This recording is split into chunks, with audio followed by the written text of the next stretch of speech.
Hello guys, in this video I am going to show you how to manage the email settings in the Wish application.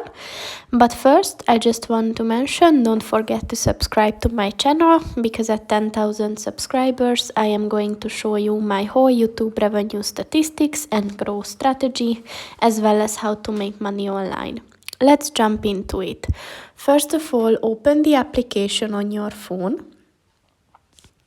Then click on the three lines at the bottom of the page on the right.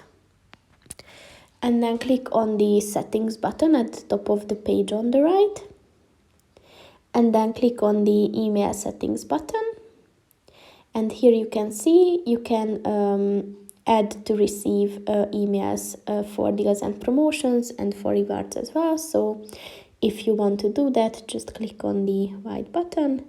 And if it's a blue tick, then your notifications or email settings are enabled. So that's pretty much it for this video, guys. See you in the next one. Goodbye.